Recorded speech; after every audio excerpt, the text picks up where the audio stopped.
এই শোনো না, আমাদের অন্ধবিশ্বাস চ্যানেলটি যারা এখনো সাবস্ক্রাইব করেননি প্লিজ সাবস্ক্রাইব করে দাও। আর অল্প কিছু সাবস্ক্রাইবার হলে 1,00,000 পরিবার হবে। সবাই প্লিজ সাবস্ক্রাইব এবং বেশি বেশি শেয়ার করে দাও প্লিজ। নেশায় বিভোর হয়ে ব্যালকনিতে ঘুমিয়ে পড়েছিল আর্ক। সূর্যের তির্যক রশ্মি চোখে মুখে পড়তেই বিরক্তিতে কপাল কুঁচকালো। চোখ খুলে নিজেকে মেঝেতে বসে ঘুমিয়ে থাকতে দেখে কিঞ্চিত বিস্মিত হয়। পর মুহূর্তেই গত রাতের কথা মনে পড়তেই গা ঝাড়া দিয়ে উঠে দাঁড়ালো। ঘাড়ে প্রচুর ব্যথা করছে। কি জানি রাতে কিভাবে বসে ঘুমিয়েছে। দরজার উপাশে মায়ের ডাকের আওয়াজ পেতে চমকে উঠল। মায়ের ডাকে সাড়া না দিলে এখন হয়তো দরজা ভেঙে চলে আসবে। আর্কের মাথা কাজ করছে না।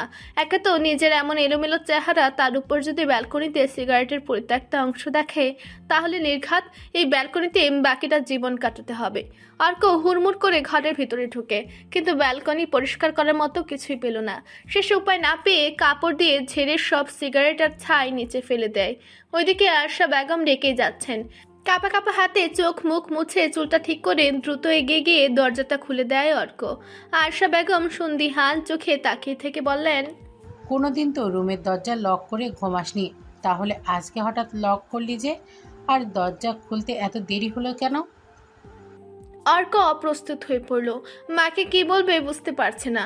গলা খাকারি দিয়ে নিষ্পাপ কণ্ঠে বলল, এর আগে কোনোদিন তো ছেলের বউ দেখার কথাও ভাবনি, তাই আমিও দরজা লক করার প্রতি আগ্রহ দেখাইনি।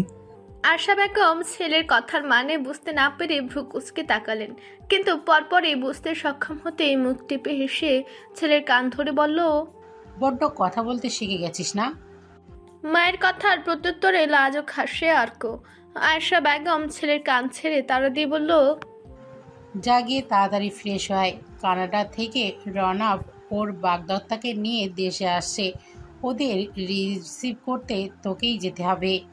অর্ক রাওনাফের নাম শুনতেই মুখে বিরক্তির ছাপ ফেলে বলল, তো আমাকে কেন যেতে হবে? ওদের কি মানুষের অভাব? আয়শা বেগম চোখ রাঙিয়ে তাকাতে অর্ক মেকি হেসে বলল, আরে না না, আমি কি বলেছি যে যাব না? মজা করছিলাম আর কি। ভারী কণ্ঠে শব্দটা উচ্চারণ করে অর্কের মা চলে যায়। মা চলে যেতেই ফুস করে দম ছাড়ে অর্ক। রাওনাফকে রিসিভ করার কথাটা শুনতে রাগ উঠে গেছে ওর। ও চায় না রাওনাফের মুখোমুখি হতে, কিন্তু মাকে খুশি করতে চায় না বলে নিজের অনিচ্ছা থাকা সত্ত্বেও ওর যেতে হবে। একটা তত্ত্ব নিঃশ্বাস ফেলে ওয়াশরুমে ঢুকে পড়ে। শরীর থেকে কেমন বিশ্রী বিদঘুটে গন্ধ বের হচ্ছে। নিজেরই গা গুলিয়ে আসছে, বমি বমি পাচ্ছে। গায়ের টি শার্টটা ভালো করে ধুয়ে লম্বা একটা শাওয়ার নিয়ে বেরিয়ে আসে অর্ক। মায়ের হাতে ব্রেকফাস্ট করে বাইকের চাবি নিয়ে বেরিয়ে যেতে নিলে আয়শা বেগম শীতল কণ্ঠে বলল, ওরা দুজন। অর্ক ভ্রু কুঁচকে মায়ের দিকে তাকায়। আয়শা বেগম স্মিত হেসে বলল, এরই মধ্যে তুই ভুলে গেছিস ওরা কি হেঁটে হেঁটে আসবে নাকি? অর্ক নিজের বুকামি দেখে ফিচেল হেসে বলল, আসলে সব সময় তো বাইক নিয়ে বেরোই, তাই মনে ছিল না। অর্ক এগিয়ে এসে বাইকের চাবি রেখে গাড়ির চাবিটা নিয়ে আবার যাওয়ার উদ্দেশ্যে পা বাড়াতেই আয়শা বেগম বলল, মেহরুনও যাবে। ওই দিনের পর থেকে মেহনুরের নাম শুনলে এখন আর তেলে বেগুনে জ্বলে ওঠে না অর্ক। মেয়েটাকে বেশ নর্মা ভদ্র মনে হয়েছে ওর কাছে। যাক, এই সুযোগে ওই দিনের ব্যবহারের জন্য না হয় একটা সরি বলে দিবে। একটা সরি বলাতে খুব বেশি ছোট হয়ে যাবে না ও। অর্ক কথাগুলো মনে মনে আওড়িয়ে নরম গলায় বলে, ঠিক আছে। গাড়ির মধ্যে পেনপিনে নীরবতা। অর্ক স্বাভাবিকভাবেই ড্রাইভ করছে। মেহনুর ওর ফোনে কিছু একটা করছে। ড্রাইভিংয়ের ফাঁকে ফাঁকে ক্ষণে ক্ষণে আর চোখে অর্ক মেহনুরের দিকে তাকাচ্ছে। মেহনুরের দৃষ্টি আকর্ষণ করার জন্য গলা খাকারেও দিয়েছে বার কয়েক, কিন্তু লাভ হয়নি। মেহনুর নির্লিপ্ত চোখে ফোনের দিকে তাকিয়ে আছে। অর্ক মনে মনে একটু বিরক্ত হলো ঠিকই, কিন্তু প্রকাশ করলো না। নিজের ইতস্তভূত সাইডে রেখে গলা খাকারে দিয়ে ধীর কণ্ঠে বলল, I am sorry. For what? মুখ তুলল না মেহনুর। ফোনের দিকে তাকিয়ে থেকেই প্রশ্নটা করলো। অর্ক মেহনুরের দিকে এক পলক তাকিয়ে আবার সামনের দিকে তাকিয়ে নরম গলায় বলল, ওই দিন হয়তো কথাটা ওইভাবে বলা উচিত হয়নি আমার। আসলে সকালে ঘুমাতে পারি না বলে বিরক্ত হয়ে কথাগুলো বলে ফেলেছিলাম। আমি কিন্তু মন থেকে বলিনি। আর ইটস ওকে। অর্ক থামলো। মেহনুরের দিকে একটু তাকিয়ে আবার বলল, এখন আর রেওয়াজ করো না? না, বাবাকে ম্যানেজ করলে কি করে? উনি নির্বোধ। কথাটা তীরের মতো বিঁধল আর্কের বুকে। ওর কাছ থেকে এরূপ উত্তর আশা করাটা অযাচিত নয়, যুক্তি আছে। অর্ক ফের বলল, তুমি কি রেগে আছো আমার উপরে? না, এই প্রসঙ্গে কথা বলতে মেহনুরের ভালো লাগছে না। অর্ক এটা বেশ ভালো করেই বুঝতে পারছে। তাই প্রসঙ্গ পাল্টে বলল, পায়েসটা খুব ভালো ছিল। থ্যাঙ্কস। ক্ষুদ্র একটা নিঃশ্বাস ফেলে ড্রাইভিংয়ে মন দিল অর্ক। কিন্তু কয়েকটা কথা ওর মনের মধ্যে ঘুরপাক খাচ্ছে বারবার। মেহনুরকে সত্যি কিছু মনে করেনি ওর ব্যবহারে, নাকি ওকে ইগনোর করার চেষ্টা করছে? সবগুলো উত্তর ফোনের দিকে তাকিয়ে দিয়েছে ও। মাঝে মাঝে ফোনের উপর থেকে দৃষ্টি অবশ্য বাহিরেও গিয়েছে, কিন্তু ভুলেও সে দৃষ্টি অর্কের দিকে একবারও ফিরেনি। সিগারেট খাওয়া কি আপনার নিত্যদিনের অভ্যাস? অর্ক মেহনুরের দিকে বিস্ফোরিত চোখে তাকালো। মেহনুর হঠাৎ এমন প্রশ্ন করতে পারে এটা ওর কল্পনাতেও ছিল না, কিন্তু ওর মাথায় এই প্রশ্ন এলো কোথা থেকে? এই জন্যে কি ও আমার মুখের দিকে তাকিয়ে কথা বলতে চাইছিল না? অর্ক গম্ভীর কণ্ঠে বলল, না। সিগারেট স্বাস্থ্যের জন্য হানিকারক। সাইড করুন, চলে এসেছি। অর্ক মেহনুরের দিকে জিজ্ঞাসা দৃষ্টিতে তাকাতেই মেহনুর বলল, এয়ারপোর্ট এসে গেছে।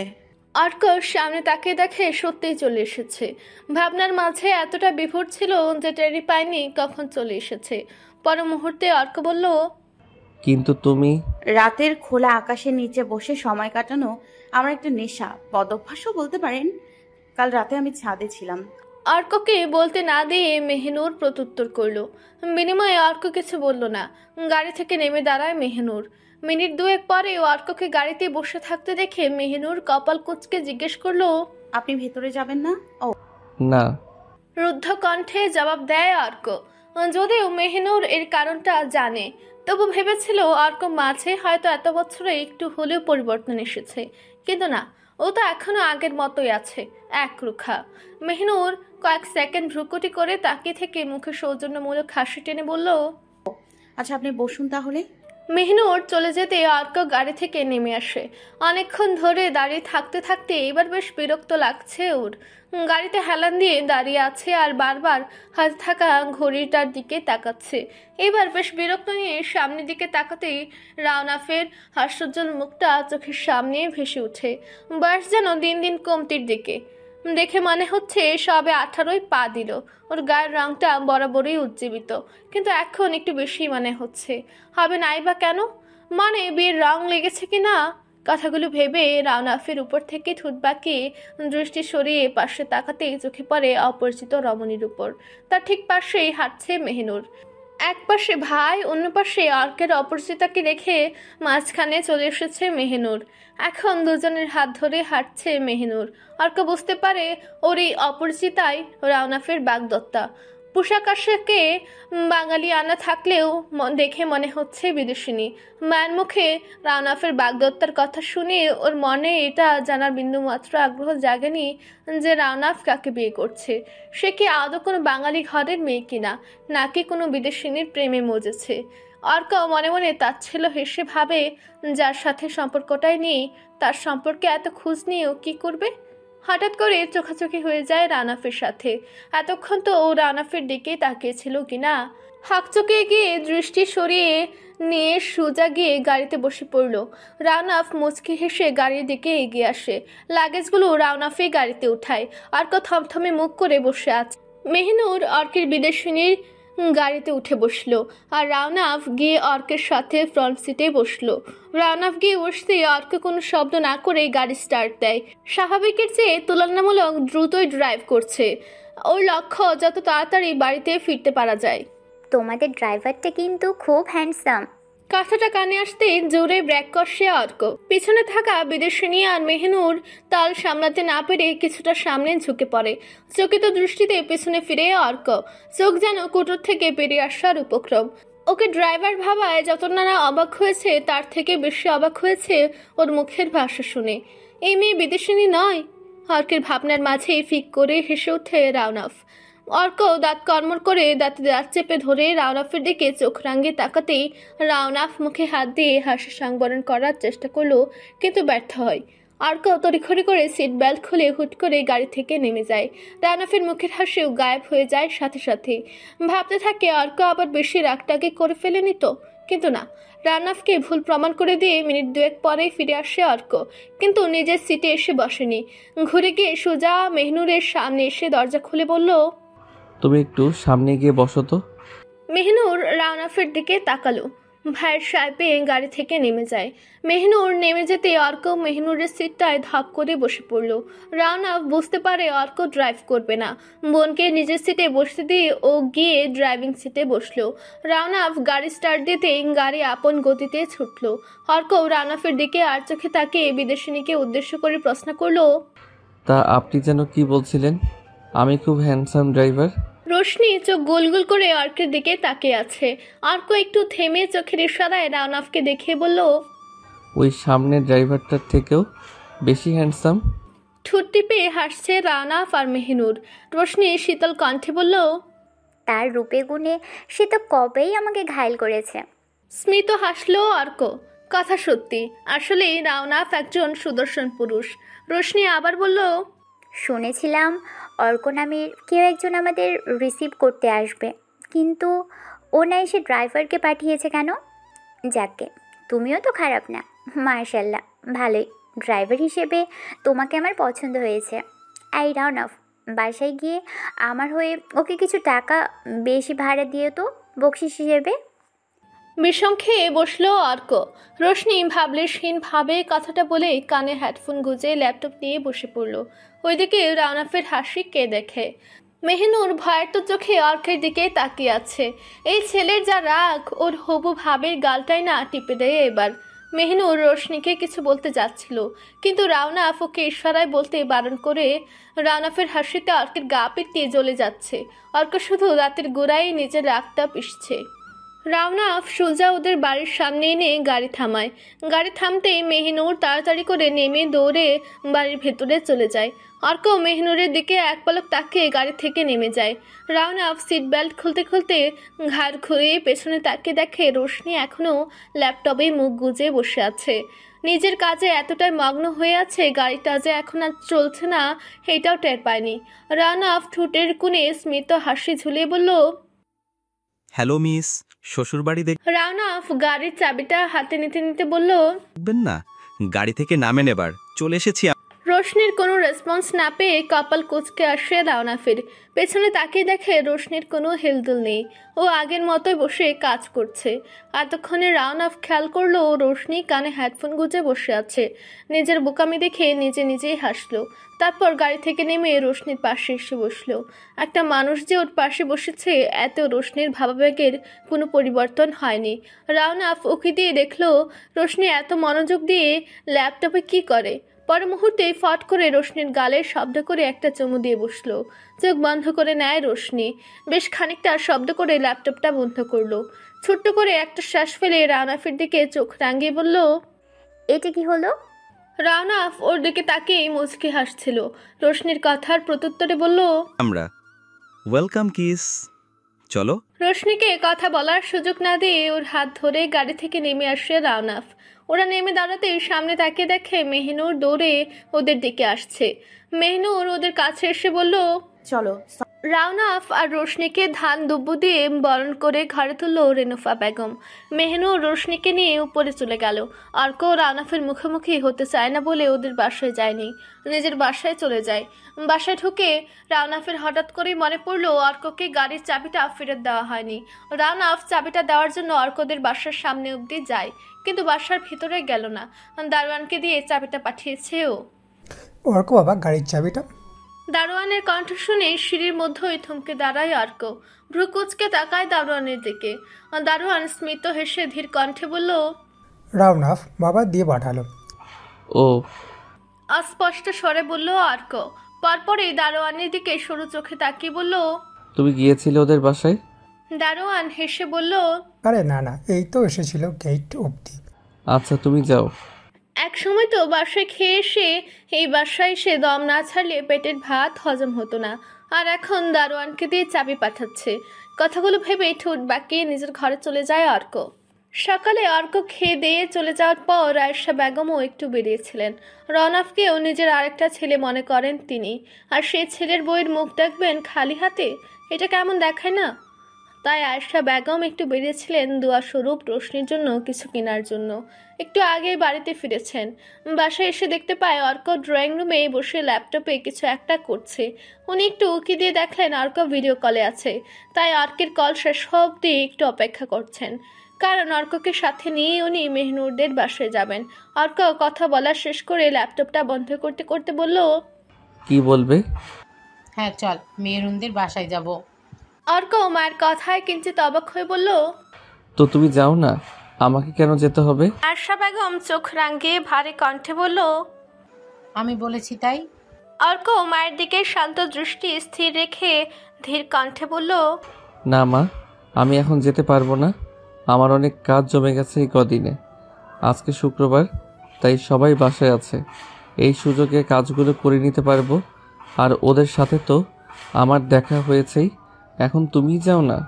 আয়েশা বেগম অর্কের দিকে তাকিয়ে থেকে ছোট্ট একটা শ্বাস ফেলে উঠে যেতে নিলে অর্ক ওনার হাত ধরে থামিয়ে দেয়।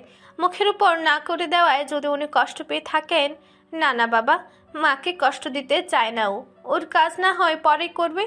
অর্ক উঠে দাঁড়ায়। আয়েশা বেগম অর্কের দিকে ভ্রুকুচকে তাকিয়ে আছেন। মায়ের প্রশ্নসূচক দৃষ্টি দেখে অর্ক ফুস করে একটা তপ্ত নিঃশ্বাস ফেলে নিষ্পাপ কণ্ঠে বলল, চলো যাচ্ছি। ছেলের কথার বিনিময়ে এক টুকরো হাসি ফেরত দিলেন আয়েশা বেগম। কলিং বেল বাজতে মেহনুর এসে দরজা খুলল।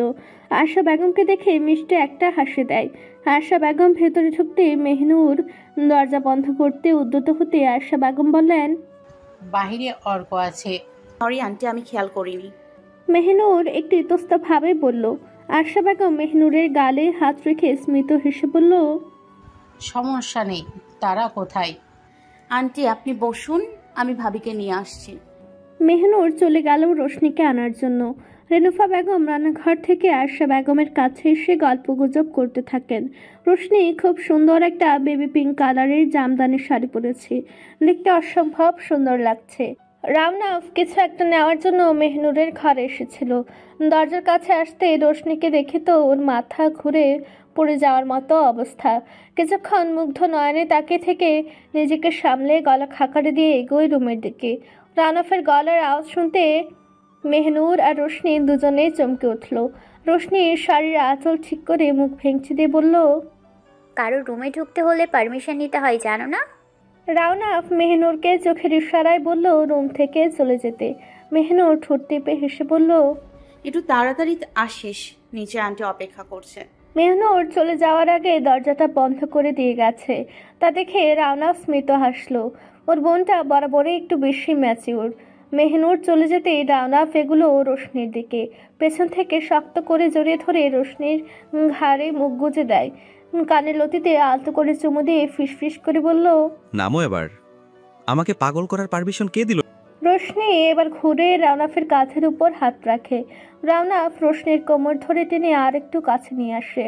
রোশনি একটু চমকে ওঠে, তবে পর মুহূর্তে রাউনাফের নাকে ঠোঁট ছুঁয়ে দিয়ে ওর চোখের দিকে তাকিয়ে ঘোর লাগা কণ্ঠে বলল, তুমি?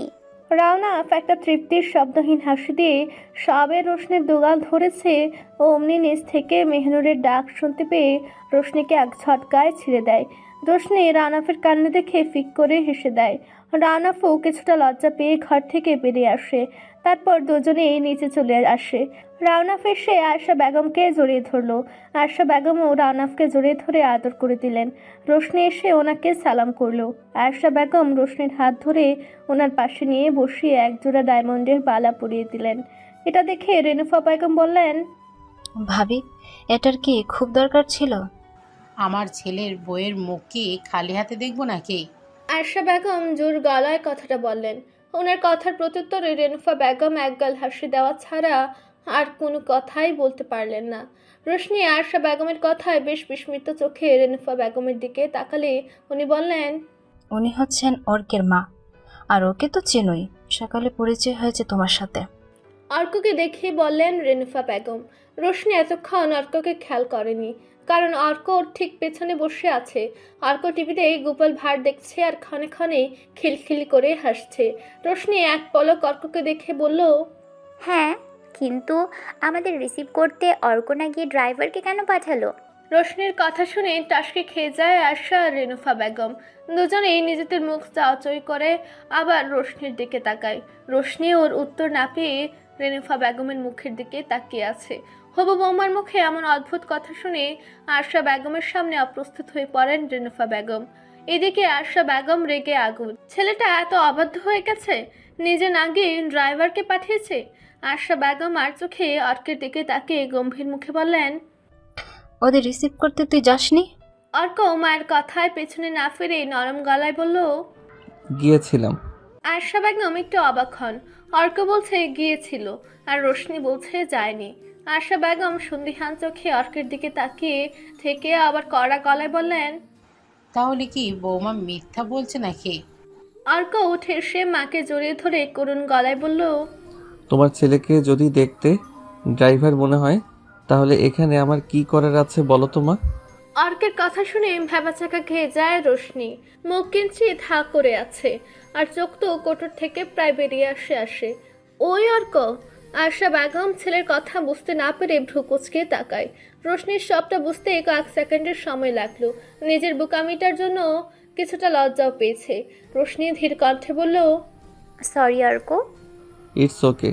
কিন্তু তুমি বলনি কেন যে তুমি অর্ক? বলার আর সুযোগ পেলাম কই, তার আগেই তো আমাকে ড্রাইভার বানিয়ে দিলেন। রোশনি লজ্জা মাখা মুখে আরো একবার সরি বলল অর্ককে। কিন্তু রোশনি আর অর্কের কথার মানে আশা বেগম বা রেনুফা বেগম কেউই বুঝতে পারছেন না। আশা বেগম বললেন, তোমরা কি বলছো? আমরা তো কিছুই বুঝতে পারছি না। আন্টি আমি বলছি। কথাটা বলতে বলতে মেহনুর এসে রোশনির পাশে বসলো। আয়শা বেগম কৌতূহলী চোখে ওর দিকে তাকিয়ে আছে। মেহনুর সকালের ঘটনার কথা বলল। মেহনুরের কথা শুনে সবাই হাসতে হাসতে শেষ। তারপর রেনুফা বেগম আর মেহনুর গিয়ে সবার জন্য দুপুরের খাবার নিয়ে আসে। আয়শা বেগম খেতে না চাইলেও অর্ক ঠিকই সবার আগে গিয়ে টেবিলে বসে পড়ে। ছেলের এমন হ্যাংলামও মোটেই ওনার পছন্দ না। তারপর সবাই একসাথে লাঞ্চ করে অর্ক আর আয়শা বেগম নিজেদের বাসায় চলে আসেন। বিকালের দিকে রাওনাফ, রোশনি আর মেহনুর শহর দেখবে বলে বেরিয়েছে। আসার সময় অর্ককেও এক প্রকার জোর করে নিয়ে এসেছে। অর্ক কিছুতেই আসতে চাইছিল না, কিন্তু রোশনি কি আর কম চালাক মেয়ে? দুপুরের ওইটুকু সময়ের মধ্যে ঠিক বুঝে গেছে মায়ের একদম বাধ্য ছেলে অর্ক। রোশনি অর্ককে যখন ফোনে বলল ওদের সাথে যাওয়ার জন্য, তখন অর্ক কাজের বাহানা দেখিয়ে না করে দেয়।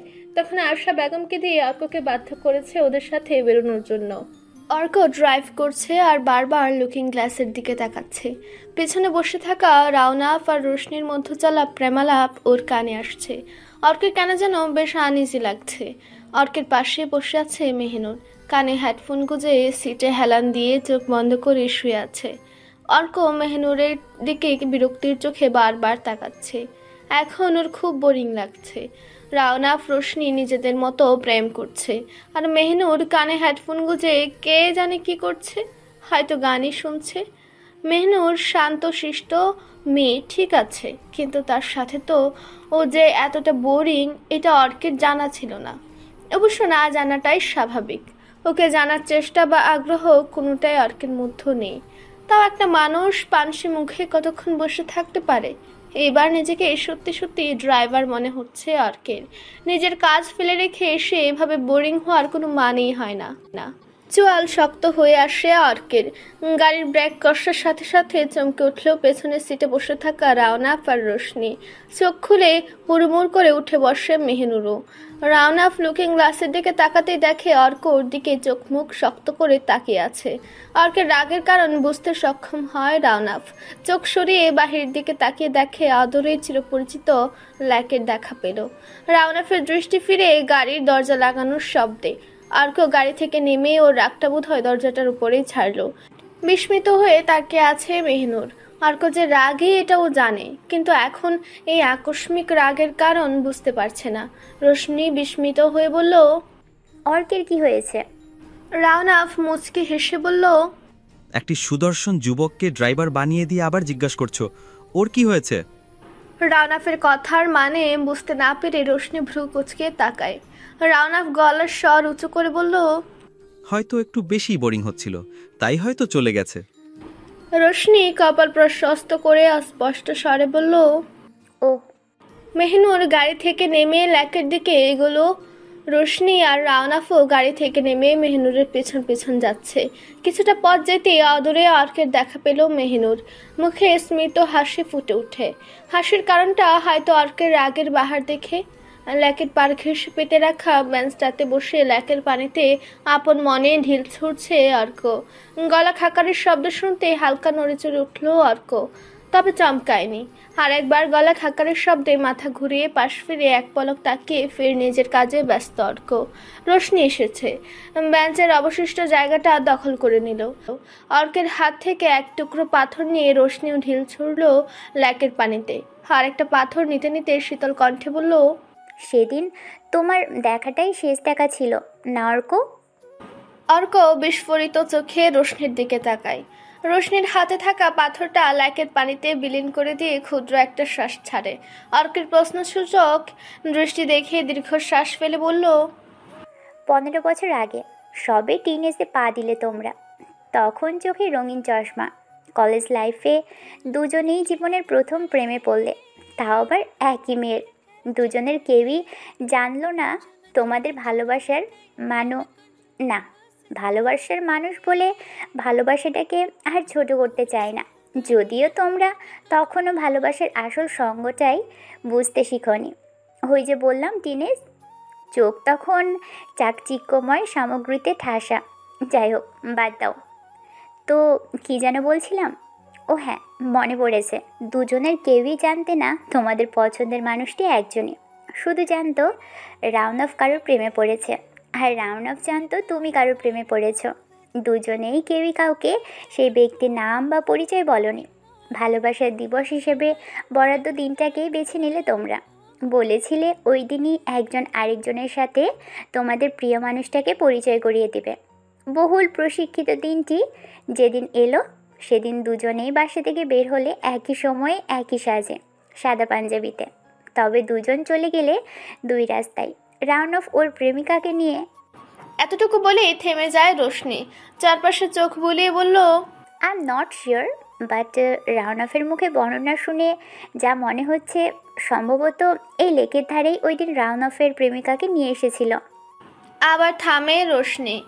জিজ্ঞাসক দৃষ্টিতে তাকায় অর্কের দিকে। অর্ক বুঝতে পেরেছে রোশনি ওদের অতীত সম্পর্কে অবগত। তার ছিল হাসে অর্ক। রোশনির উত্তর পেয়ে গেছে। একটু দম টেনে নিয়ে বলল, তোমারও এই লেকের ধারে আসার কথা ছিল, তুমি এসেও ছিলে। কিন্তু যখন তোমাকে বলা হলো মুনমুনকে রাউনাফ জোর করে কিস করেছে, তখন তুমি ওই মেয়েটার কথা বিশ্বাস করলে আর প্রথমবারের মতো নিজের প্রাণপ্রিয় বন্ধুর গায়ে হাত তুললে। রাউনাফের বলতে চাওয়া কথাগুলো শুনতেই চাওনি। তোমাকে ভুল বোঝানো হলো আর তুমি ভুলই বুঝলে। ওকে ভুল বুঝে চলে গেলে বরাবরের জন্য। অর্ক আরও একবার বিস্ফোরিত চোখে তাকায় রোশনির দিকে। ভুল? কি ভুল ছিল? মুনমুন যেটা বলেছিল সেটা, নাকি যেটা ও নিজের চোখে দেখেছিল সেটা? অর্ক উৎকণ্ঠিত স্বরে বলল, কোনটা বলছিল? যেটা আমি। দুইটাই। অর্ককে বলতে না দিয়ে রোশনি বলল। অর্ক হতভম্ব হয়ে শুধু তাকিয়ে রইল। রোশনি আবার বলল, ওই দিন রাউনাফ কোনোভাবেই জানতে পেরে গিয়েছিল শুধু ও না, তুমিও মুনমুনকেই পছন্দ করো। আর এটাও জেনে গিয়েছিল মুনমুন একসাথে তোমাদের দুই বন্ধুর সাথে গেম খেলছে। বন্ধুদের সাথে বাজি ধরে এই খেলায় মেতে উঠেছিল ও। কিন্তু অভিনয় করতে করতে মুনমুন সত্যি সত্যি রাউনাফকে ভালোবেসে ফেলে। তোমার ভালোবাসার মানুষটাকে ছিনিয়ে নেওয়ার মতো দুঃসাহস রাউনাফ কখনোই দেখাতে পারতো না। তাই মুনমুনের এই নোংরা খেলার সমাপ্তি ঘটাতে ওকে বলেছিল তোমার কাছে ফিরে যেতে। কিন্তু মুনমুনকে কিছুতেই রাজি করাতে পারল না। মুনমুন রাউনাফকে জড়িয়ে ধরে অনেক কান্নাকাটি করে, কিন্তু তাতেও রাউনাফের মন নরম হলো না। রাউনাফ চলে আসতে নিলেই মুনমুন হঠাৎ করে আর্তনাদ করে ওঠে। রাউনাফ ব্যতিব্যস্ত হয়ে ওর কাছে গিয়ে জানতে চাইল হয়েছে কি। তখন মুনমুন উতলা হয়ে বলল ওর চোখে কিছু একটা পড়েছে। ব্যাস পর মুহূর্তেই তোমার আগমন ঘটে। কিন্তু ওই দিন তোমার দেখা বা মুনমুনের বলা কোনোটাই সত্যি ছিল না। তুমি ওখান থেকে চলে যাওয়ার পর মুনমুন রানফকে বলেছিল, আমার প্ল্যান সাকসেসফুল হয়েছে রনফ। অর্ক আমাদের পথের খাটা ছিল না, তুমি ওর জন্যই আমাকে অস্বীকার করেছিলে না। নাও এখন রাস্তা ক্লিয়ার, তোমার আর আমার মাঝখানে ও আর জীবনেও আসবে না। এবার আমায় স্বীকার করো। সপাটে জ্বর পড়ল মুনমুনের গালে। মুনমুন গালে হাত দিয়ে অশ্রুসিক্ত নয়নে তাকিয়ে আছে রাওনাফের দিকে। রাওনাফের চোখ দিয়ে যেন আগুন ঝরছে, চোখের দৃষ্টি দিয়ে যেন কে ভস্ম করে দেবে। চোয়াল শক্ত করে কঠোর গলায় বলল, তোর সাহস কি করে হয় এটা বলার? এত কিছুর পরেও আমি তোকে স্বীকার করে নেব? তুই ভাবলি কি করে যে তুই একটা মিথ্যাবাদী, বিশ্বাসঘাতক, ছলনাময়? এটা জানার পরেও আমি তোকে মেনে নেব? তাও আমি শুধু অর্কের জন্যই চুপ ছিলাম। কিন্তু তোর এই নোংরা মানসিকতার পরিচয়ের পরে তো আমি তোকে ওর জীবনে ফিরে যেতে দেবে না। তুই তো আমার বা ওর কারো জীবনে স্থান পাবি না। মাঝখানে আমাকে কলঙ্কিত করে দিলি, ওর চোখে আমাকে দোষী বানিয়ে দিলি। এই বুঝি তোর আমার প্রতি ভালোবাসা ছিল? তোর ভাষায় এটা কি বুঝি ভালোবাসা বলে? তুই যদি আমাকে সত্যি ভালোবাসতি তাহলে তো তুই চাইলে সত্যিটা অর্ককেই বলে দিতে পারতি। আমি যেমন সরে আসতে চেয়েছি ঠিক তেমনি অর্কও সরে যেত কোনো বাক্য ছাড়াই। মুনমুনের অন্য গালেও থাপ্পড় পড়ে রাওনাফের, কিন্তু আশ্চর্য, মুনমুনের মধ্যেও কোনো পরিবর্তন দেখা গেল না। কিছুক্ষণ চুপ করে থেকে তার ছেলের সুরে বলে ওঠে, এই বুঝি তোমাদের একে অপরের প্রতি ভালোবাসার অন্ধবিশ্বাস? এই বন্ধুর জন্যই তুমি আমায় গ্রহণ করতে পারছো না। যে বন্ধু কদিনের পরিচয়ে একটা মেয়ের কথা বিশ্বাস করে এতদিনের বন্ধুত্ব ছিন্ন করে যেতে পারে, সে আর যাই হোক কখনো পরম বন্ধু হতে পারে না। রাওনাফ নিরুপায় ছিল। মুনমুনের কথার প্রত্যুত্তর করার মতো কোনো শব্দইও খুঁজে পেল না। তোমাদের নিজেদের মধ্যেকার ভুল বোঝাবুঝির কেন্দ্রবিন্দুতে থাকা সেই নোংরা ঘটনার কথা কীভাবে বলতো সবাইকে? কাউকে মুখ ফুটে কিছু বলতে পারেনি। হয়তো বুকে চাপা কষ্টটা বুকে চাপা দিয়েই সহ্য করে নিয়েছিল। নিজের শরীরে সূর্যের আলোটা অবধি পড়তে দেয়নি। নিজেকে সম্পূর্ণ ঘর বন্দি করে নেয়। যতদিন না কানাডার ভিসা পাচ্ছে ততদিন। বাবা মা ওর এমন ব্যবহারের কারণ জানতে চাইলে বলতো বিদেশের মাটিতে পড়াশোনার ভিত্তিটা শক্ত করে নিচ্ছে। অবশেষে ও সব ছেড়ে চলে গিয়েছিল ওই অচেনার শহরে। মেহনুনের বয়স তখন আর কত, 6 কি 7। ভাইকে ছাড়া থাকতে পারে না বলে ওকেও সাথে করে নিয়ে যায় রাওনাফ। এত বছরে একটা বারের জন্য দেশে আসতে চায়নি। যখন বাবা মায়ের জন্য মন বেশি উতলা হয়ে উঠত তখন ওনাদেরই কেউ যেত কানাডায়। মেহনুর মাঝে মাঝে আসে, তবে ভাইয়ের এই বিষাদের শহরে ওরও মন বিষিয়ে যায়। ওরও নাকি এই শহরে মানুষদের বড্ড বেশি স্বার্থপর মনে হয়। যে শহরে ওর ভাইকে বোঝার মতো শেষ মানুষটিও অবশিষ্ট রইল না, সেই শহরে ফিরতে ও বিমুখী। তবে এবার কিন্তু রানফ আমার প্রেমে পড়েনি, আমি পড়েছি বারংবার। এক নাগারে কথাগুলো বলে থামলো রোশনি। অর্কের দিকে করুণ চোখে তাকায়। অর্কের চোখ থেকে বিরামহীন অশ্রুধারা গড়িয়ে পড়ছে। রোশনি বুঝতে পারছে ও রোগোচরে থাকা অনেক বড় একটা সত্যের মুখোমুখি হয়েছে অর্ক। নিজেকে সামলানোর জন্য ওর একটু সময় প্রয়োজন। ক্ষুদ্র একটা শ্বাস ফেলে উঠে দাঁড়ায় রোশনি। কলঙ্ক তো আমি করেছি। কদম ফেলতে গিয়ে থেমে যায় রোশনি, ফিরে অর্কের দিকে। অর্ক তাচ্ছিল্য হেসে বলল, কলঙ্ক করেছি আমি, দোষী আমি, অথচ শাস্তি পেল ও। অর্ক একটু থেমে হতাশার সুর টেনে বলল, আমিও পুড়েছি এতগুলো বছর প্রতি মুহূর্তে, কিন্তু ওই দিনের ঘটনার কথা মনে পড়তেই জন্মানো অনুভূতিগুলো ঘৃণায় পরিণত হতো। অথচ সেই ঘৃণ্য বর্বরচিত ব্যক্তিটি ছিলাম আমি। শেষ কথাটা বলতে বলতে চোয়াল শক্ত হয়ে আসে অর্কের। রক্তিম দৃষ্টি দিয়ে রাওনাফকে আবিষ্কার করলো ঠিক ওর অপোজিটে একটু দূরে। রোশনি কিছু বুঝে ওঠার আগেই হনহনিয়ে চলে গেল অর্ক। এক পলক অর্কের দিকে তাকিয়ে রোশনি আবার বেঞ্চে বসে পড়ে। আপন মনে অর্কের করা কাজে রিপিট করতে লাগলো। বিষয়টা বেশ ভালোই লাগছে ওর কাছে। রোশনি টনক নড়ে পানিতে কিছু পড়ে যাওয়ার শব্দে। রোশনি চমকে গিয়ে চটজলদি উঠে দাঁড়ালো। ঘটনাটা কি হলো? কয়েক কদম সামনে এগিয়ে উকি দিয়ে দেখার চেষ্টা করলেও পানির মধ্যেও কিছু পড়েছে কি না। অন্যদিকে লেকের ধারে কয়েকজন ছোট ছোট বাচ্চা ফুল বিক্রি করছিল। মেহনুর ওদের সাথে গল্প করছিল, কিন্তু হঠাৎ করে পানিতে এমন ধরাম করে শব্দ হওয়াতে ও চমকে উঠল। পেছনে তাকিয়ে দেখে রোশনি লেকের একদম কিনার ঘেঁষে দাঁড়িয়ে আছে। তৎক্ষণাৎ হন্যে হয়ে ছুটে আসলো মেহনুর। উতলা কণ্ঠে রোশনিকে বলল, ভাবি কি হয়েছে? রোশনি নিজেও আশ্চর্য হয়ে লেকের দিকে তাকিয়ে আছে। ওর সামনে ঘটনাটা ঘটলো, কিন্তু ঘুণাক্ষরেও সে টের পেল না। মেহনুরের প্রশ্নের প্রত্যুত্তরও কিভাবে দিবে? রোশনির ভাবনার মধ্যেই পানির নিচ থেকে ভেসে উঠল অর্ক আর রাওনাফ। মেহনুর রোশনি দুজনের চোখ কপালে। পর মুহূর্তে রোশনি একটা দীর্ঘশ্বাস ফেলে মেহনুরকে ওখান থেকে নিয়ে চলে আসে। ওখানে কি হয়েছে? রোশনি বা ওকে কোথায় নিয়ে যাচ্ছে? এসব কিছুই মেহনুরের বোধগম্য হচ্ছে না। মেহনুর বিস্মিত কণ্ঠে জিজ্ঞেস করলো, ভাবি ওরা পানিতে কি করছে, আর তুমি ওখান থেকে আমাকে নিয়ে চলে আসলে কেন? এই প্রশ্নগুলো মেহনুরের মনে আসবে, এটা স্বাভাবিক। ওর জায়গায় রোশনি থাকলেও হয়তো ও এই প্রশ্নগুলোই করত। রোশনি একটা ক্ষুদ্র শ্বাস ফেলে বলল, তার মানে তুমি? মেহনুর চুপ করে রইল। অপরাধী না হয়েও দিনের পর দিন ওর ভাইকে অপরাধের আগুনে ঝলসে যেতে দেখেছে ও। ওর ভাই নিঃসঙ্গতায় কাটিয়েছে অনেকগুলো বছর, তাই বলে ভাইয়ের প্রতি হওয়া অন্যায়ের জন্য অর্ককে প্রবলভাবে ঘৃণা করেনিও। যথেষ্ট সম্মান আর শ্রদ্ধাই করেছে বরাবর। আজ যদি ভাইয়ের সেই হারিয়ে যাওয়া বন্ধুটিকে ফিরে পায়, তবে ওর তাতে আপত্তি করার প্রশ্নই আসে না। মেহনুর স্মিত হেসে পা বাড়ালো ওর সামনের দিকে।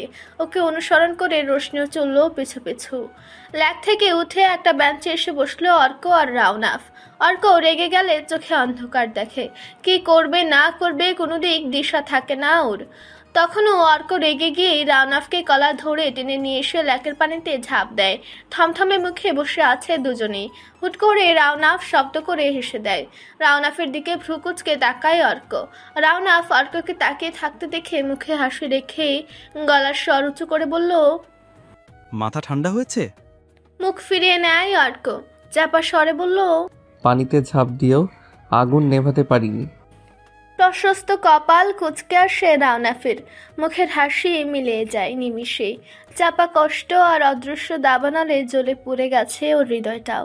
চুপ করে রইল রাওনাফ। অর্ক তেতে গিয়ে রাওনাফের কলার চেপে ধরে রক্তিম চোখে তাকিয়ে রুদ্ধ কণ্ঠে বলল, এতদিন আমাকে বলিসনি কেন? বিস্ফোরিত চোখে অর্কের দিকে রাওনাফ তাকিয়ে আছে। রাওনাফ ভেবেছিল অর্ক তখন মাথা গরম করে গাড়ি থেকে নেমে যাওয়ার পরেও হয়তো রাগ কমছিল না বলে ওকে নিয়ে পানিতে ঝাঁপ দেয়, কারণ এটা অর্কের রাগের বহিঃপ্রকাশ। ছোটবেলা থেকে অর্ক রাওনাফের উপর রেগে গেলে এই কাজটা করে। আজকেও রেগে গিয়ে করেছে, এটা তো শিওর, কিন্তু কারণটা ভিন্ন। বুঝতে পারছে রাওনাফ। রাওনাফ একটা শুকনো ঢুক গেলে আমতা আমতা করে বলল, মানে? অর্ক বাজ খাই গলায় বলল, তোকে এত মহান হতে কে বলেছিল?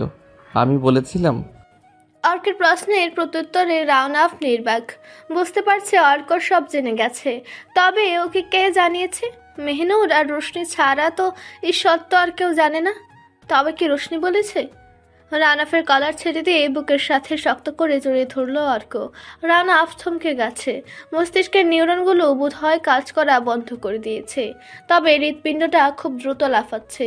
বুকের ভিতর চিনচিনে ব্যথা করছে। চোখ দুটো নিমিষেই ঘোলাটে হয়ে এসেছে। কাপা কাপা হাতটা রাখলো অর্কের পিঠের উপর।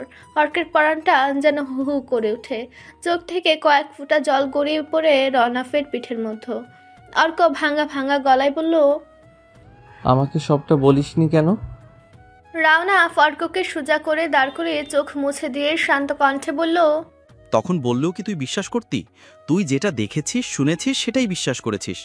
অবিশ্বাসের ঘাটা আর বাড়াতে চাইনি, তাই আর বলিনি। অর্ক তার ছেলের সুরে বলল, অবিশ্বাস? ঠিকই বলেছিস। ওই দিন যদি তোর কথা শুনতাম, তোকে বিশ্বাস করতাম, তাহলে জীবনের 15টা বছর এতটা বেরঙিন হতো না, এত বিষাদের কারণ হতো না। জীবনটা আরও রঙিন, আরও প্রাণবন্ত হতো।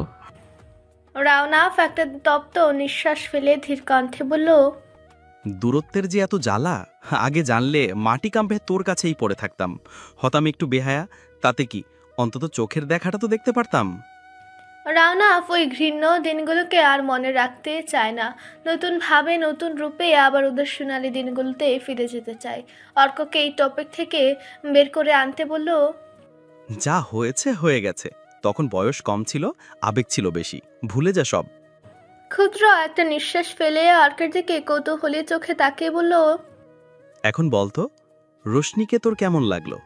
অর্ক এক গাল হেসে বলল, খুব লক্ষ্মী একটা মেয়ে, খুব ভালোবাসে তোকে, তোকে খুব ভালো বোঝেও। আচ্ছা, তুই ওকে কোথায় পেলি রে?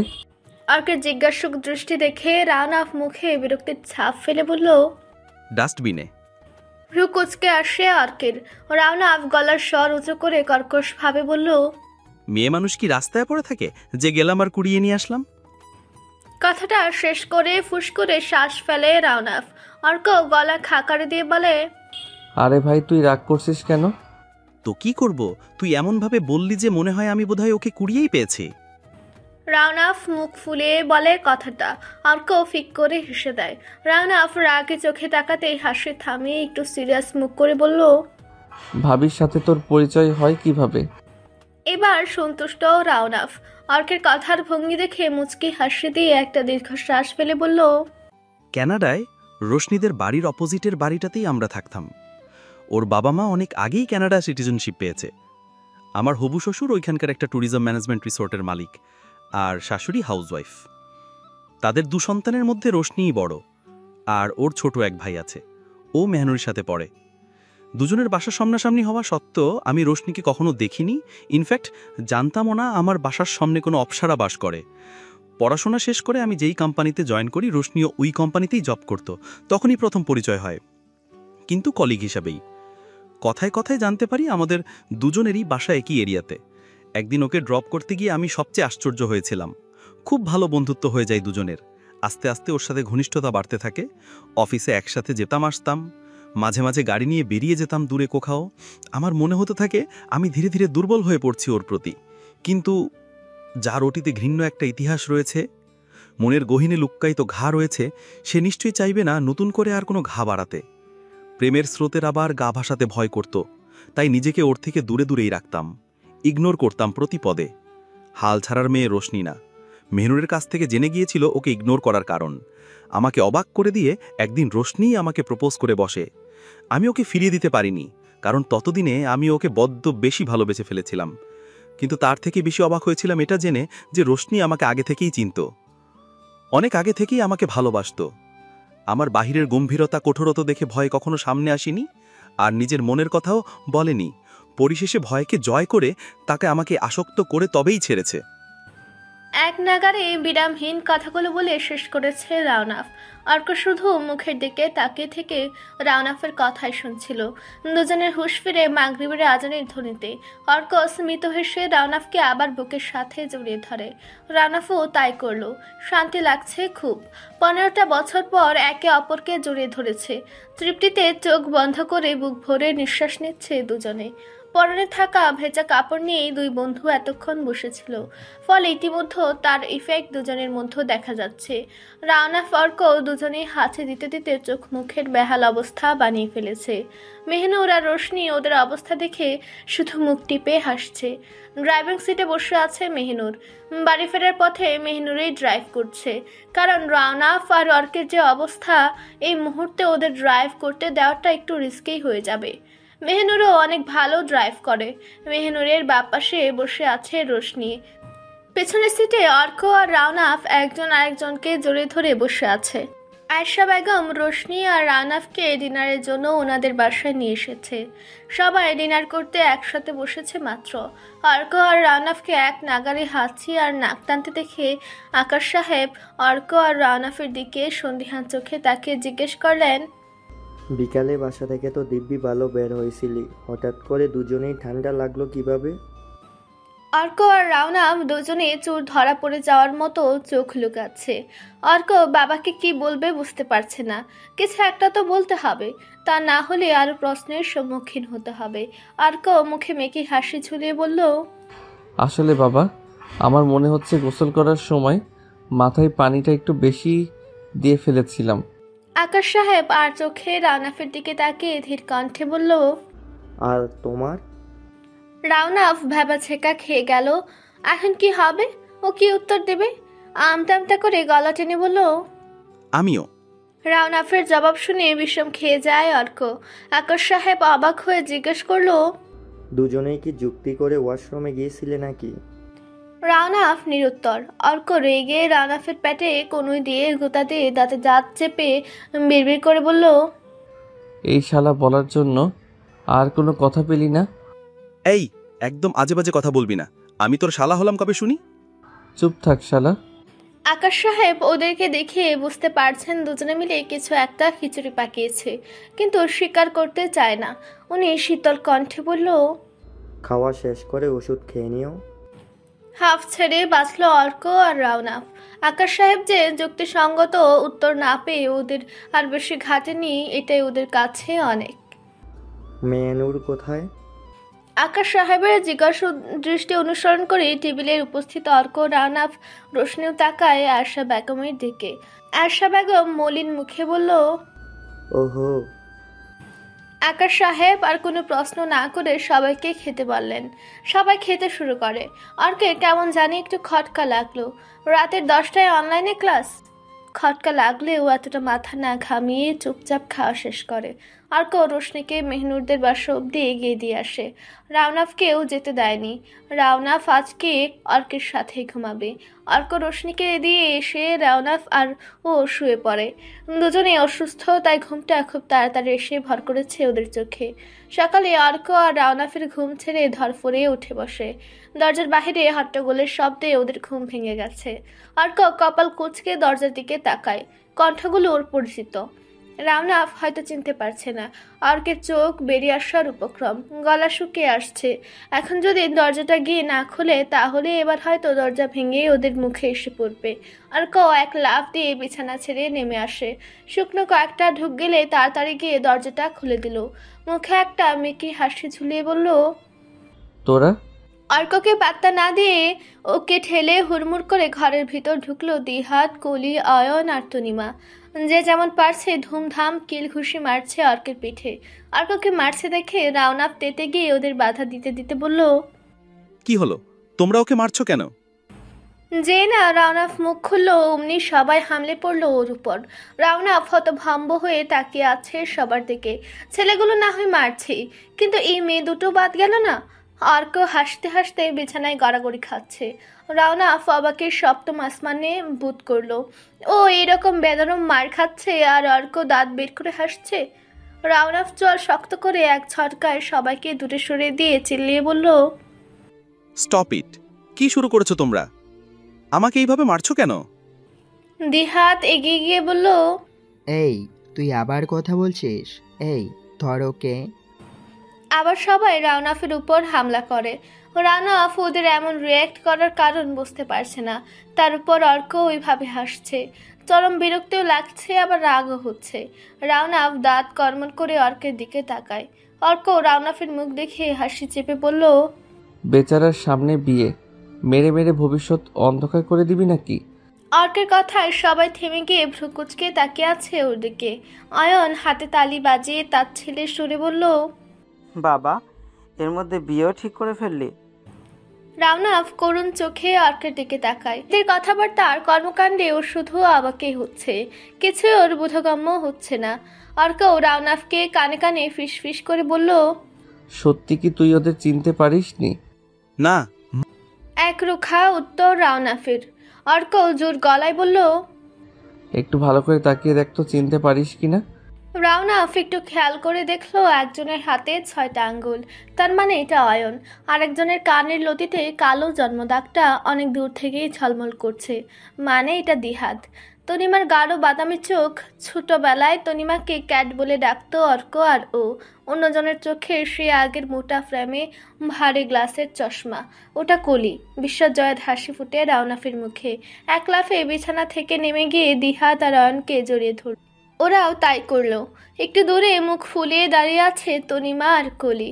রাউনাফ স্মিত হেসে ওদের কাছে গিয়ে আলতো করে ওদেরকেও জড়িয়ে ধরল। দিহাত অভিমানী স্বরে বলল, এসেছিস কাল সকালে, একজনকে ফিরে পেয়েছিস বলে আমাদেরকে ভুলে গেলি? আমাদের জানালে কি তোদের পেটের ভাত হজম হতো না?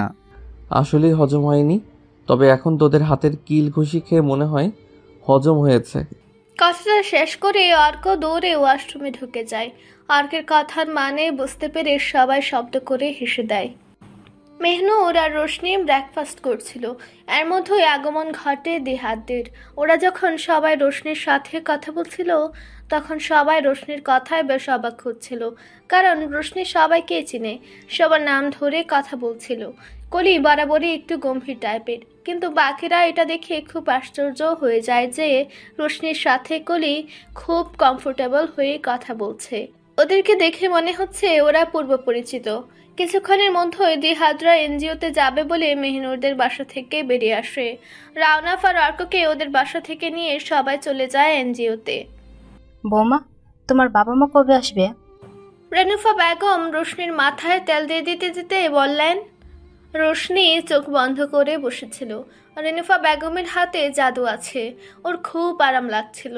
শাশুড়ির প্রশ্নের প্রত্যুত্তরে ঝটপট বলল, কবে নাগাদ আসতে বলবো? রেনুফা বেগম শান্ত কণ্ঠে বলল, বিয়ের আগে ছেলে মেয়ে এক বাড়িতে থাকাটা সমাজ ভালো চোখে দেখে না মা। আমি চাই না আমার ছেলে আর ছেলের বউকে মানুষ খারাপ কথা বলুক।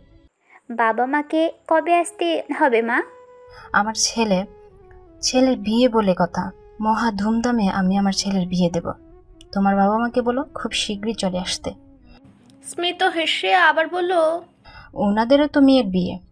রোশনি মাথা নেড়ে হ্যাঁ সূচক উত্তর দিল, মানে ও বলবে। মেহনুর টম অ্যান্ড জেরি দেখছে আর খিলখিল করে হাসছে। রেনুফা বেগম মেয়ের দিকে এক পলক তাকিয়ে বিরক্তির সুরে বলল, এই মেয়েটা সারাদিন এই টম অ্যান্ড জেরি দেখে কি মজা পায় বলো তো বৌমা? খাওয়া দাওয়া ঠিক মতো করে না। শাশুড়ির কথায় ফিক করে হেসে দিয়ে রোশনি বলল, আসলে মা, মেহনুর প্রচুর কার্টুন পাগল। একবার যদি টম অ্যান্ড জেরির ওই চ্যানেল ওর সামনে পড়ে তাহলে তো আর কোনো কথাই নেই। রনফ আরও সারাদিন এই কার্টুন দেখেই কাটিয়ে দিতে পারে। এই টম অ্যান্ড জেরি দেখে দেখেই যত বাচ্চামি শিখেছে ভাই বোন দুটো। আমেরিকার সাবেক প্রেসিডেন্ট বারাক ওবামা কোনো এক সাক্ষাৎকারে মেবি বলেছিলেন তিনিও টম অ্যান্ড জেরি দেখেন। এটা শোনার পর মেহনুর কি বলে জানেন? রেনুফা বেগম অবাক হয়ে বলল, কি বলে? বারাক ওবামার যদি টম অ্যান্ড জেরি দেখতে পারে তাহলে ও কেন দেখবে না? যারা জ্ঞানী তারাই নাকি কার্টুন দেখে। আমি ঠিক করেই কথা বলি ভাবি। বউ শাশুড়ি দুজনেই চমকে উঠে মেহনুরের দিকে তাকায়। ও ঘাড় ঘুরে ওনাদের দিকেই তাকিয়ে আছে। মেহনুর ওনাদের কথা শুনতে পেরেছে। রোশনি মুচকি হেসে গলার স্বর উঁচু করে বলল, জানি তো রাজকুমারী। রেনুফা বেগম রোশনিকে নিজের বুকের সাথে শক্ত করে জড়িয়ে ধরলেন। মেয়েটা সত্যি সবাইকে খুব অল্প সময়ের মধ্যেই আপন করে নিতে পারে। সকালেই তার প্রমাণ পেয়েছেন তিনি। ভেবেছিলেন বিদেশে বড় হয়েছে, আদব কায়দা কিছু জানে কি না কে জানে, কিন্তু না, ওনার ছেলে ওর যোগ্য মেয়েকেই খুঁজে নিয়েছে। তৃপ্তিতে চোখ বন্ধ করে দীর্ঘ একটা নিঃশ্বাস ফেলে রোশনিকে বুকের সাথে আরেকটু চেপে ধরেন।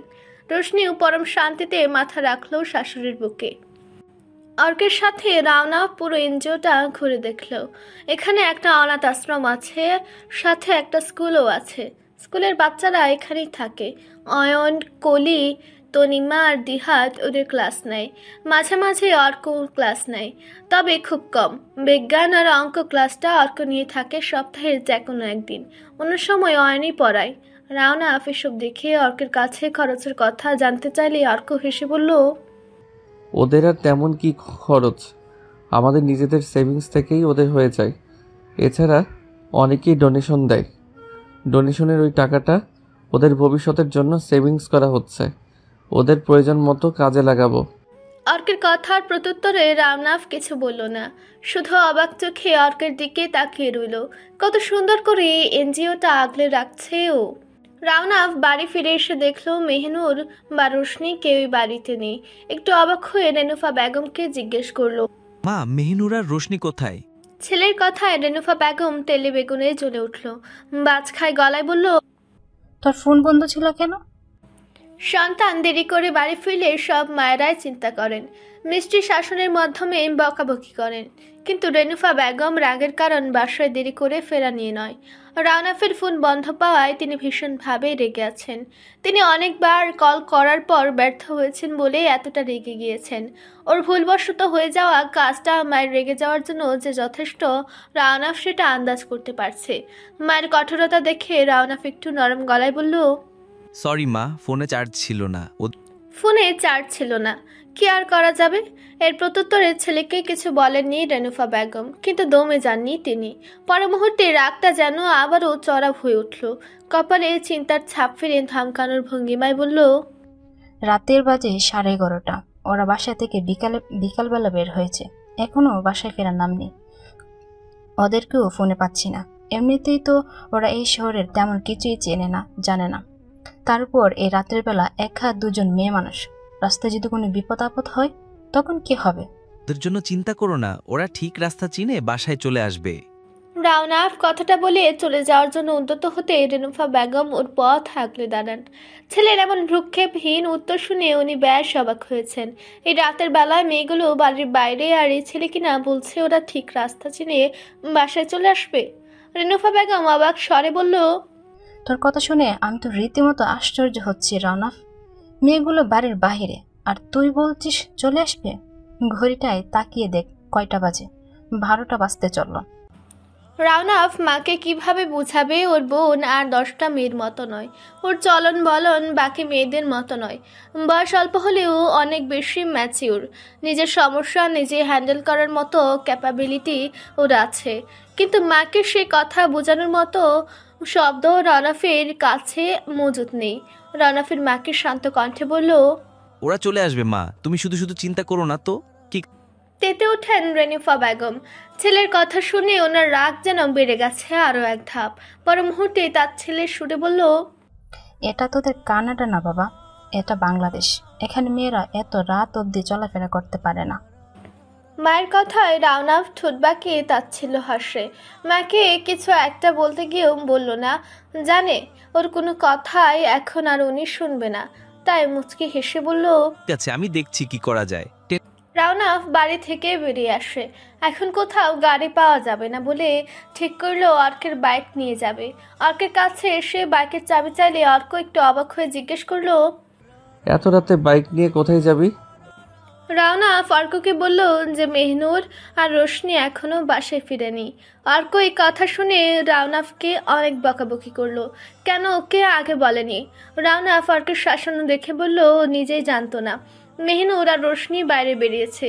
যদি জানতো তাহলে সাথে নিয়ে একসাথেই বাসায় ফিরত। ওদের কথা ভেবে অর্কের কপালে চিন্তার ছাপ স্পষ্ট, কিন্তু রাওনাফের মধ্যেও তেমন কোনো হেলদোল নেই। ওর হাবভাব দেখে মনে হচ্ছে সবে সন্ধ্যা 6টা। অর্ক রাওনাফের এমন ব্যবহার দেখে চোখ পাকিয়ে বলল, তোর কি ওদের জন্য টেনশন হচ্ছে না? টেনশন হবে কেন? ওরা কি ছোট বাচ্চা নাকি? ওরা ঠিক বাসায় চলে আসতো, কিন্তু শুধু মায়ের জন্য আমাকে যেতে হচ্ছে। রাওনাফের ভাবলেশহীন কথা শুনে অর্ক তাজ্জব বনে রাওনাফের দিকে তাকিয়ে রইল কিছুক্ষণ। অর্ক বুঝে গেছে রাওনাফ আসলে ওদের খুঁজতে যেতে চাইছে না। ওর বোন আর উডবি ওয়াইফ এই রাতের বেলায় বাড়ির বাইরে, কিন্তু এই ছেলে দিব্যির শান্ত মস্তিষ্ক নিয়ে কিভাবে এই কথাগুলো বলছে একমাত্র আল্লাহই জানেন। ওর কি একবারও মনে হচ্ছে না ওদের কোনো বিপদ হতে পারে? অর্ক ফুস করে তপ্ত একটা নিঃশ্বাস ফেলে গাড়ির চাবি নিয়ে ঘর থেকে বেরিয়ে যায়। রাওনাফ অর্কের দিকে তাকিয়ে ঠোঁট বাঁকিয়ে বলল, আমার বোন, আমার বউ, আর যত চিন্তা ওর। রাওনাফ জানে ও যদি এখন নাও যায় অর্ক একাই ওদের খুঁজতে যাবে, কিন্তু বোকা ছেলের কাছে না আছে মেহনুরের ফোন নাম্বার আর না রোশনির। বিশাল এই শহরে কোথায় খুঁজতে যাবে ওদের? রাওনাফ পকেট থেকে ফোনটা বের করলো ঠিকই, কিন্তু হতাশ হয়ে আবার পকেটে রেখে দিল। তারপর বাইরে বেরিয়ে এসে দেখে অর্ক গ্যারেজ থেকে গাড়ি বের করে চলে যাচ্ছে। রাওনাফ দৌড়ে গিয়ে গাড়ির সামনে দাঁড়ায়। র্যাক কষে অর্ক বিরক্ত হয়ে বলল, বিড়ালের মতো রাস্তা কাটলি কেন? রাওনাফ মুখ ফুলিয়ে বলল, তাছাড়া কোনো উপায় ছিল না, আমাকে না নিয়েই তো চলে যাচ্ছিলি। তো কি করব? কথাটা বেশ ঝাঁঝালো কণ্ঠে বলল অর্ক। রাওনাফ তাড়াতাড়ি করে এসে গাড়িতে উঠে বসতে বসতে বলল, গাড়িতে পাওয়ার ব্যাংক আছে? অর্কের উত্তরের আশায় না থেকে নিজেই খুঁজতে লাগলো। ফোনটা চার্জে বসিয়ে দিয়ে অর্কের দিকে তাকাতে চমকে উঠে রাউনাফ। অর্ক চোখ রাঙিয়ে ওর দিকে তাকিয়ে আছে, দেখে মনে হচ্ছে এক্ষুনি গিলে ফেলবে। রাউনাফ মেকি হেসে বলল, আসলে ফোনটা বন্ধ হয়ে গিয়েছিল, তাই মায়ের কলগুলো। অর্কের দাঁত কর্মর করতেই পুরো কথা শেষ না করেই থেমে যায় রাউনাফ। মুখে সিরিয়াস ভাব টেনে বলল, বসে আছিস কেন, চল। অর্ক চুপচাপ ড্রাইভ করছে। মিনিট 10 পরে রাউনাফ ওর ফোনটা হাতে নিয়ে অন করে কাউকে টেক্সট করলো। সেকেন্ড 10 পরে রিপ্লাই আসলো। চেক করে ঠোঁট বাঁকিয়ে হেসে ফোনটা আবার রেখে দিল। অর্ক রাউনাফের দিকে সন্দিহান চোখে তাকিয়ে বলল, ওরা কোথায়? নীল চত্বরে। ভ্রু কুচকে আসে অর্কের। এত রাতে নীল চত্বরে? ওদের বাসা থেকে তো নীল চত্বর অনেক দূরে, তাহলে ওরা ওখানে কি করছে? অর্ক কিছু বলতে নিলে রাউনাফ ওকে থামিয়ে দিয়ে হাতে থাকা ঘড়িটার দিকে তাকিয়ে বলল, 12:30 বাজে, তাড়াতাড়ি চল। অর্ক আর কিছু বলল না, শুধু গাড়ির গতিটা বাড়িয়ে দিয়েছে। মিনিট 20 পরে অর্ক আর রাউনাফ এসে পৌঁছায় নীল চত্বরে, কিন্তু এখানে কোথাও মেহিনুর বা রোশনি কাউকে দেখতে পাচ্ছে না। অর্ক আর রাউনাফ দুজনেই গাড়ি থেকে নেমে আসে। এদিক ওদিক তাকিয়ে একটু সামনে এগোতেই রোশনি আর মেহিনুরকে দেখতে পেল। রাউনাফ স্বাভাবিক থাকলেও অর্ক বেশ অবাক হয়। অর্ক দ্রুত পায়ে ওদের কাছে গিয়ে মেহিনুরকে উদ্দেশ্য করে দাঁতে দাঁত চেপে ধরে বলল, কয়টা বাজে ম্যাডাম? 5 মিনিট কম একটা।